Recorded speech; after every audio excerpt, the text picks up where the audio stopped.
Olá, tudo bem? Vamos dar início ao nosso curso bíblico, teológico e missiológico. A nossa disciplina é Hamartiologia, a doutrina do pecado. Um bom entendimento da Hamartiologia nos faz compreender um pouco mais sobre nós mesmos, sobre as pessoas, sobre o mundo como um todo, né?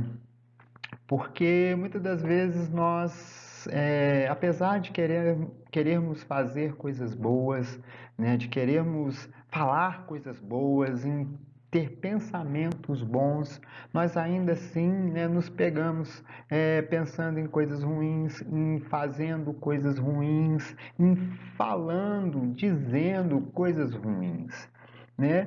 Mas por quê, né? Por que fazemos tantas coisas que nós não queremos fazer? Por que fazemos tantas coisas erradas, né? Por que as pessoas fazem tantas coisas erradas no mundo? Isso porque nós somos pecadores, né? Nós possuímos essa natureza, né, pecaminosa. Mas como chegamos a essa condição, né? O que, por quê, né? O como isso aconteceu? Essas e outras questões é que nós vamos tratar nesta aula. O princípio fundamental do pecado, né? O que principitou, né? Qual é a essência do pecado, né? O que seria o gerador, o princípio gerador de pecados? Qual é a sua fonte, né? Onde ele nasceu? Ou o que principiou o pecado? O princípio fundamental do pecado é o egoísmo. Ele é a raiz de todo o pecado.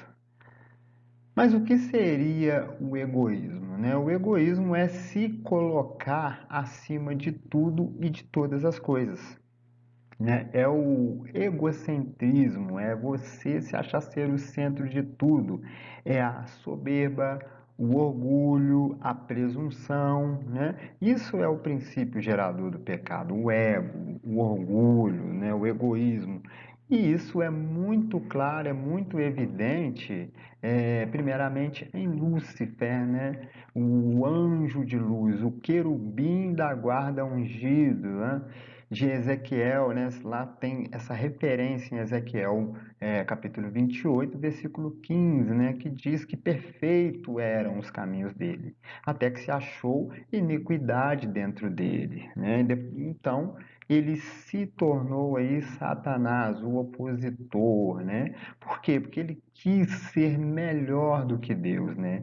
Em Isaías 14:14 faz essa referência, vai dizer que, né, ele dizendo, subirei acima das nuvens mais altas e serei semelhante ao Altíssimo, né?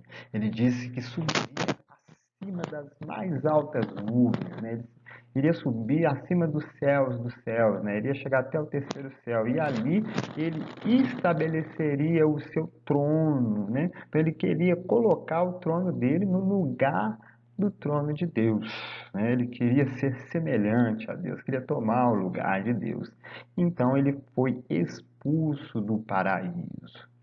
E agora, nessa condição, ele vem, né, do mundo espiritual e ele traz para o mundo físico, né, o pecado, né? Ele vai até Adão e Eva na figura da serpente para tentá-los, né? Para fazer com que eles tivessem esse mesmo sentimento, que no caso seria o de ser igual a Deus, né? E nós vemos aí na passagem de Gênesis 3, 5, 6, aonde a serpente, né, tenta Eva, dizendo para ela comer do fruto da árvore do bem e do mal. E ela diz, né, que Deus havia permitido deles comerem de todos os frutos do jardim, né, de menos o fruto da árvore que estava no meio do jardim, a árvore do conhecimento do bem e do mal. Aí a serpente diz para ela, certamente, né, como ela disse, que no dia em que ela comer, que eles comessem, certamente eles morreriam. Aí a serpente disse para ela: certamente vocês não morrerão, né? Deus sabe que no dia em que vocês comerem, vocês serão como Ele, serão como Deus, conhecedores do bem e do mal. Então ele planta, ele tenta, ele motiva Adão e Eva a desobedecer a Deus, né? Então vem esse ego, o orgulho, a soberba em querer ser igual a Deus, né? Então todos nós sabemos, né, os nossos primeiros pais, eles falharam em obedecer a Deus e acabando se rebelando, desobedecendo a Deus. E assim entrou o pecado no mundo. A universalidade do pecado. Será que existe alguma pessoa no mundo que não peque, que não tenha pecado? Certamente que não. A Bíblia irá nos dizer, né, a Bíblia declara em Romanos 3:23 que todos pecaram e carecem da glória de Deus. Não há um justo, nenhum sequer. Romanos 3:10.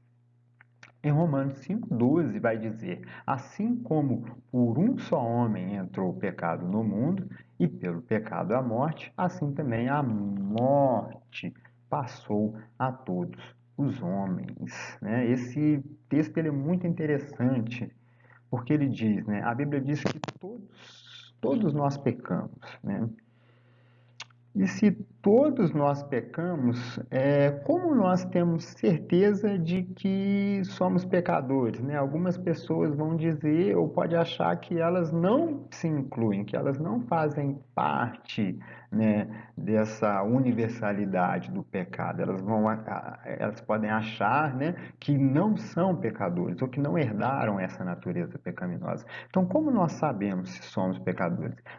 Simplesmente porque nós morremos. Olha só, porque o pecado entrou no mundo e pelo pecado a morte, né? Porque o salário do pecado é a morte. Então a certeza de que nós somos pecadores é porque nós morremos.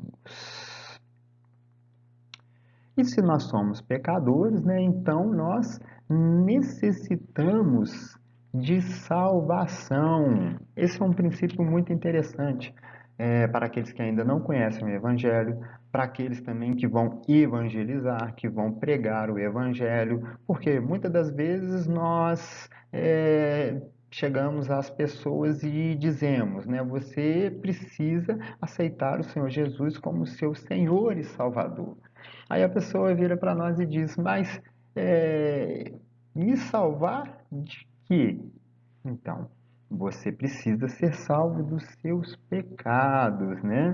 Então, portanto, todos, né? Todos nós necessitamos de salvação, todos nós necessitamos de expiação. O que que é a expiação? É a purificação dos nossos pecados. O que que é a regeneração? É voltar a ser como era antes, né? Antes do pecado de Adão e Eva. Então, toda vez quando nós nos convertemos, nós voltamos a ser no nosso estado de pureza, voltamos a ser como Adão e Eva. E todos nós necessitamos do arrependimento, como nós já vimos nas aulas anteriores, né, que se o pecado ele errar, né, o pecado ele é errar o alvo, é você errar o caminho. Então você vai para o caminho errado.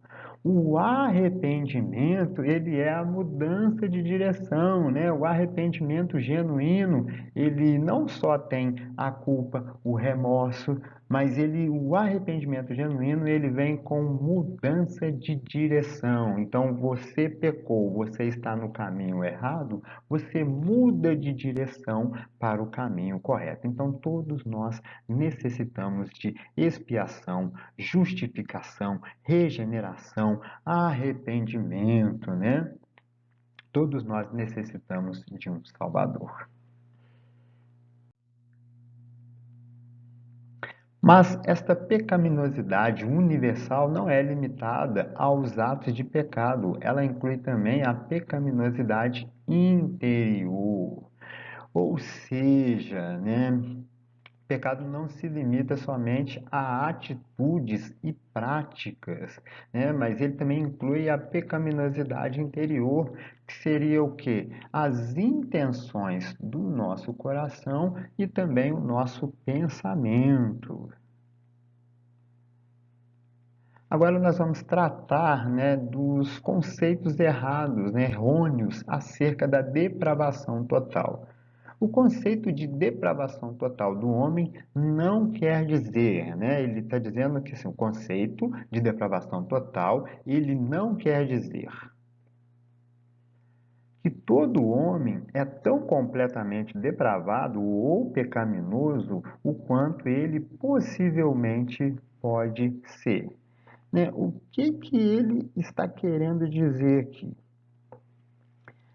Que nem todos os homens, né, eles vão cometer todo tipo de pecado, né, a todo tempo e o tempo todo, né, que nem a todo tempo as pessoas são assassinos, são estupradores, vivem em orgias, vivem fazendo coisas erradas. O conceito de depravação total não quer dizer que o tempo todo a pessoa está fazendo coisas erradas, a pessoa está em atitude pecaminosa, né? Mas ele quer dizer que a depravação total quer dizer que o homem ele pode se tornar cada dia pior, né? O homem pode tornar-se pior a cada dia. É isso que o conceito de depravação total ele quer dizer.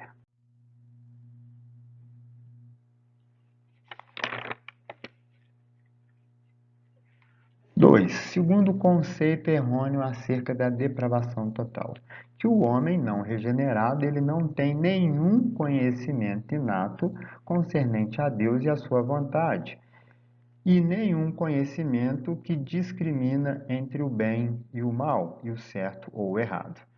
Esse é um conceito errôneo em que muitos cristãos eles acreditam, né, que os não regenerados, né, eles não têm nenhum conhecimento, né, eles não conseguem discernir o certo do errado e o bem do mal.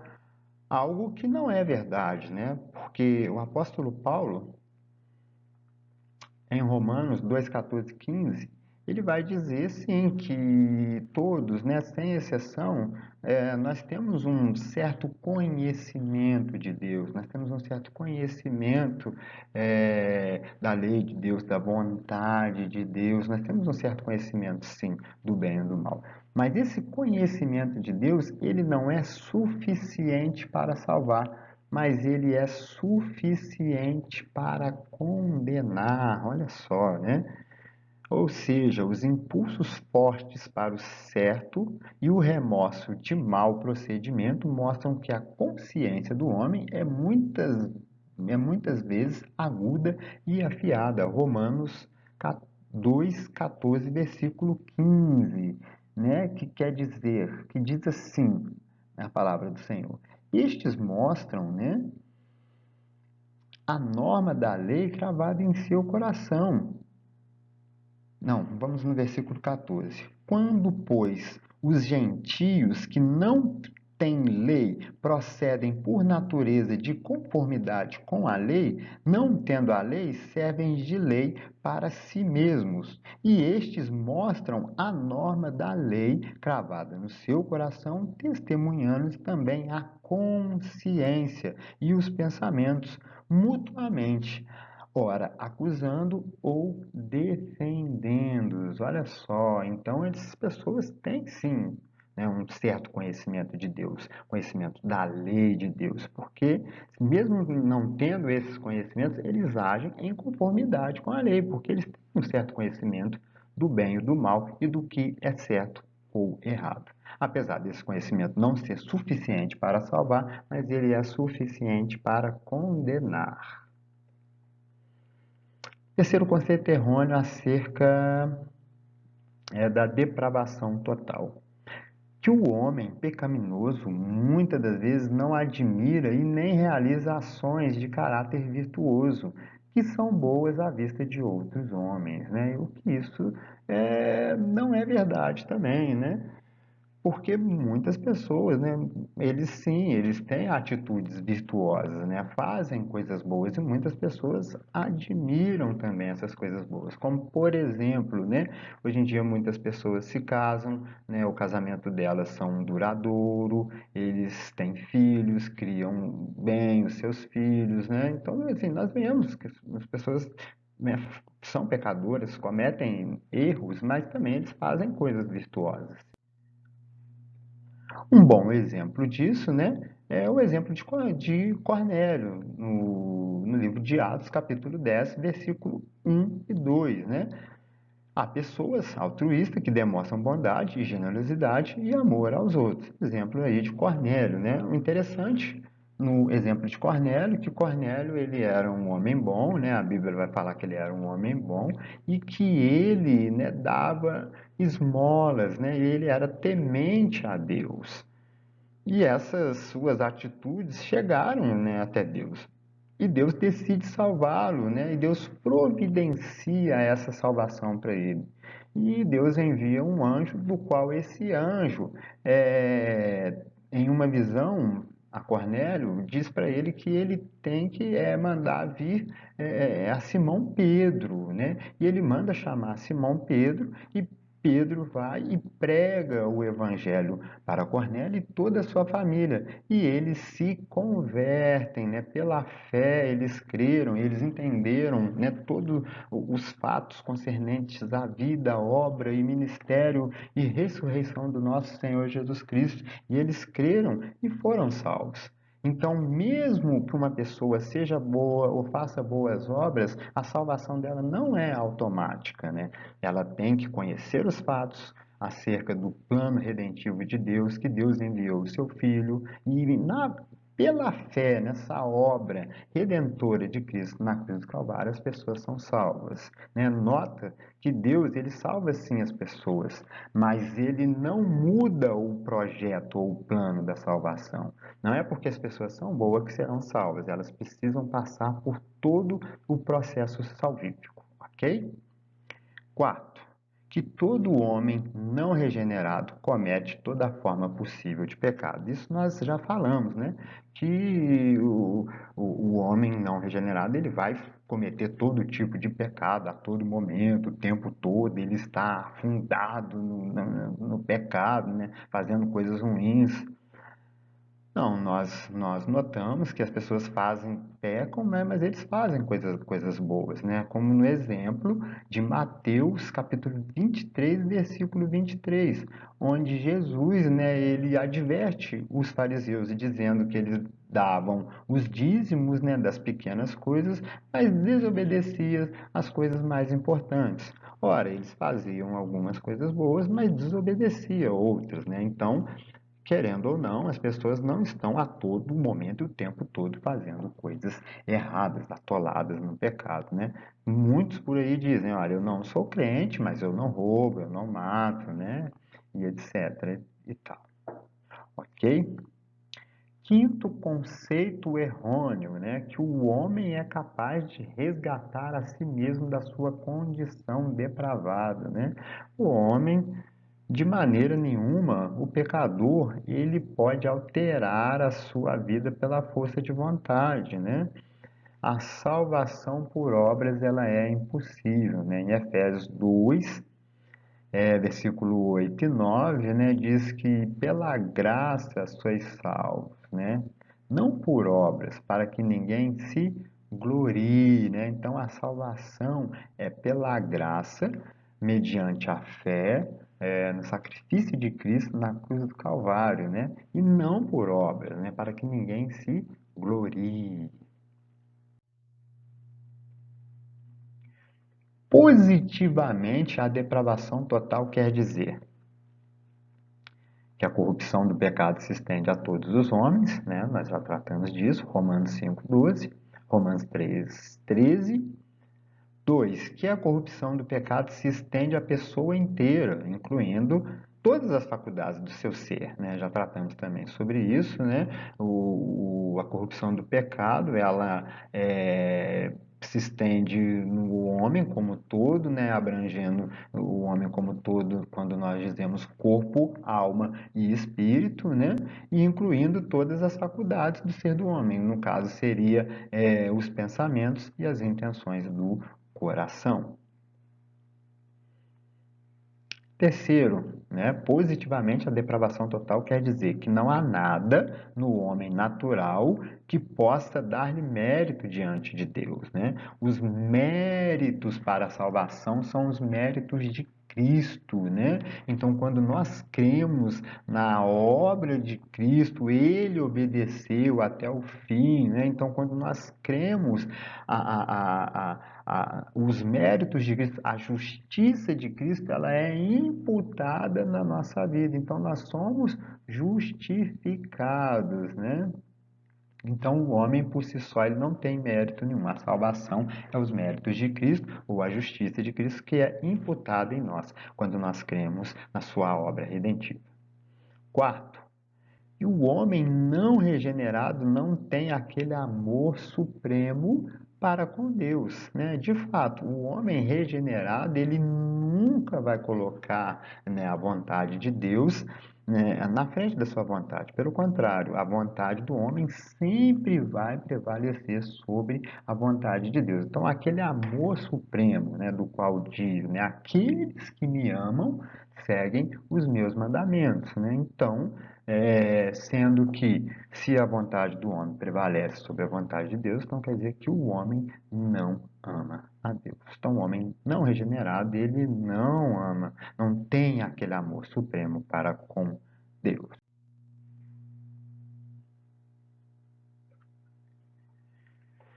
Agora nós vamos passar para as teorias a respeito da transmissão do pecado.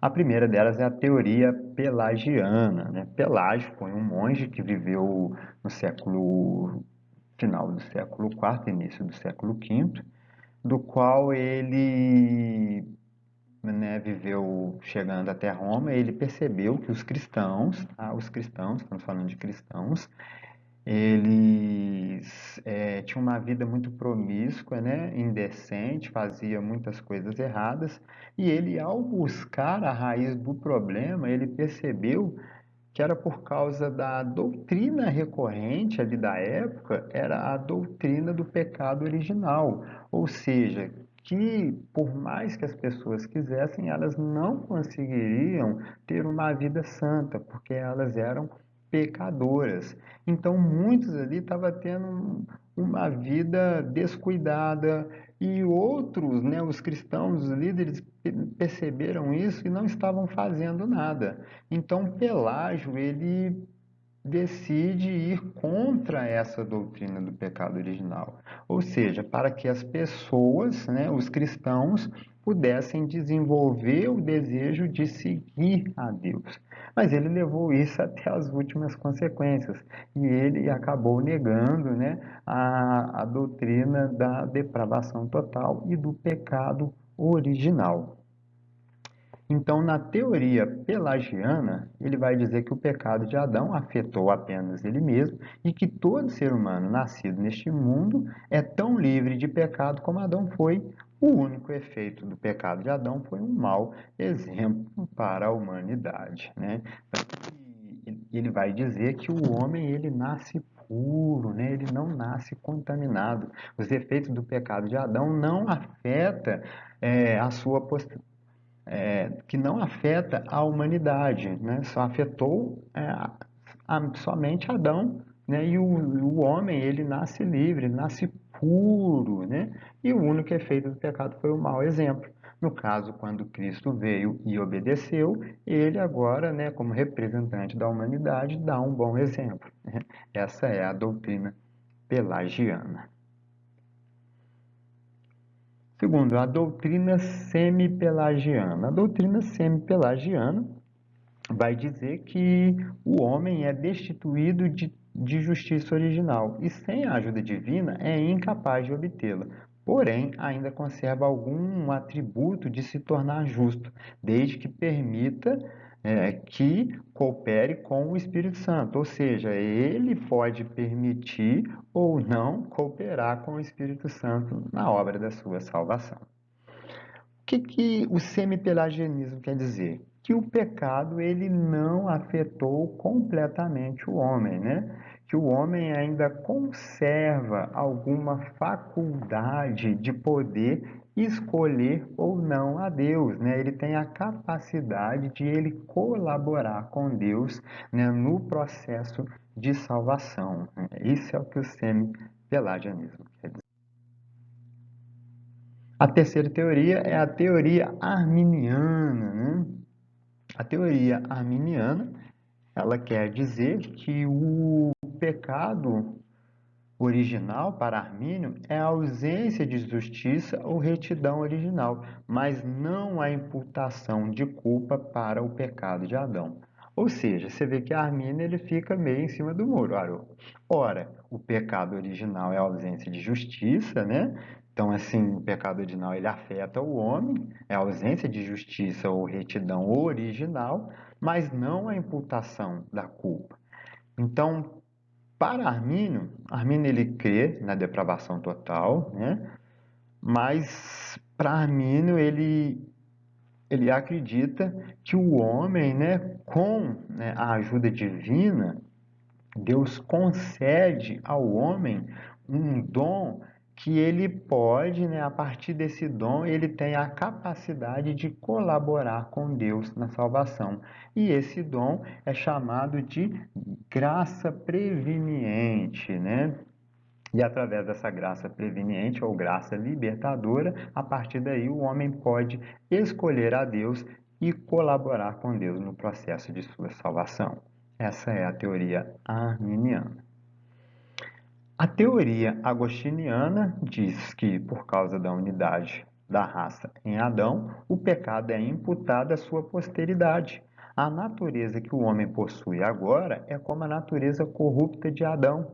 Essa teoria diz que o homem é totalmente incapaz de fazer qualquer coisa para salvar-se a si mesmo.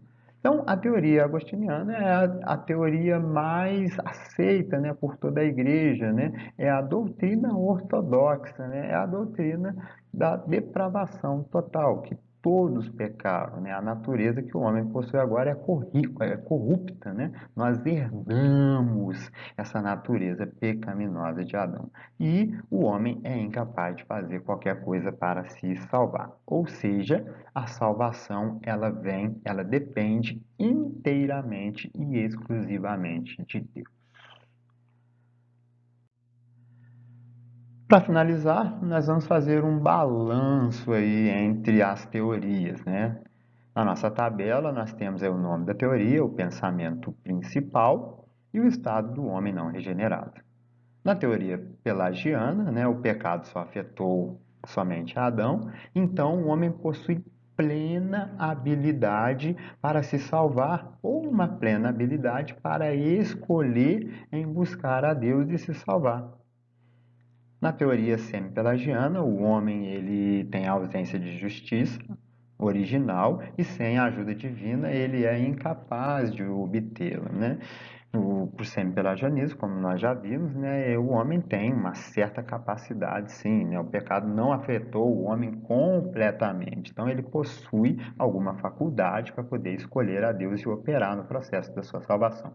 Então a inabilidade de salvação ela é relativa, né?